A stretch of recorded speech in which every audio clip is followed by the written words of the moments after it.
They say if you want to keep a secret in Aspen, you bury it under the snow. But tonight I realized the woman I've shared a bed with for a decade didn't just leave our house. She stepped into a life I didn't recognize, and she wasn't going to meet a lover. She was going to meet a ghost. Before we continue the story, where are you watching from? And what time is it over there? Don't forget to like and subscribe to this channel. My name is Cassian. In my world, appearance isn't vanity, it's currency. My wife Sloane was the masterpiece of that world.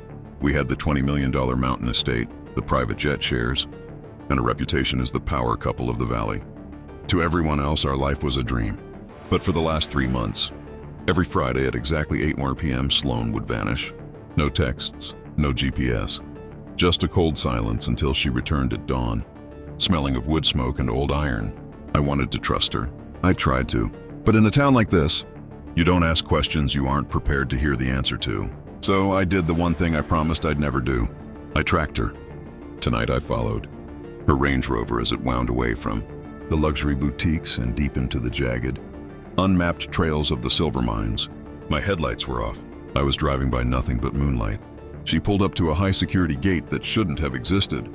This wasn't a lover's hideaway. It was a fortress. I watched through binoculars as Sloane stepped out, trading her designer heels for rugged boots. She approached a man standing in the shadows. When he stepped into the light, my heart stopped. It was Lennox, my brother, the man I told the world had died in a climbing accident 5 years ago. I had paid for his funeral. I had stood over his empty casket. And now my wife was handing my dead brother an envelope thick with my cash. I couldn't stay hidden anymore. I stepped out of the shadows, the snow crunching like broken glass under my feet. "Sloane!" I shouted. Lennox didn't flinch. He just looked at me with a jagged, cold smile. "Took you long enough, Cass," he said. I looked at Sloane, expecting tears or an apology. But she didn't look guilty. She looked relieved. She held up a tablet, the screen glowing with a list of offshore wire transfers. Illegal, signed with my digital thumbprint. In that moment, the air left my lungs. My wife hadn't been cheating on me. She had been investigating me. "It's over, Cassian," she whispered. Her voice was steady, harder than the mountains surrounding us. "I know what happened in Switzerland. I know you didn't try to save him. I know you cut the rope." The truth exploded in the freezing air. I had built a fortress of wealth to hide a single moment of cowardice. I had left my brother to die to save my own life, then turned his tragedy into a brand that made people trust me. Lennox stepped forward, his eyes burning.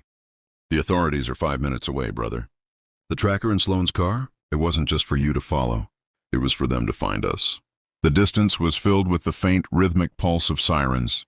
I looked at the woman I loved and the brother I betrayed, realizing that the walls weren't just crumbling. They were burying me alive. They didn't take my money that night. They took my mask. The power couple of Aspen became a headline of betrayal and corporate fraud.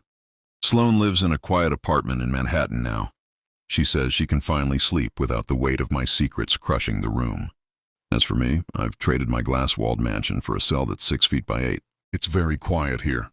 I spent 10 years trying to outrun a ghost, only to realize the person I should have been running from was the man I saw in the mirror every morning. We think wealth is a shield, but the truth is like water. It always finds the crack. The most expensive thing you will ever own is a secret you can't afford to keep.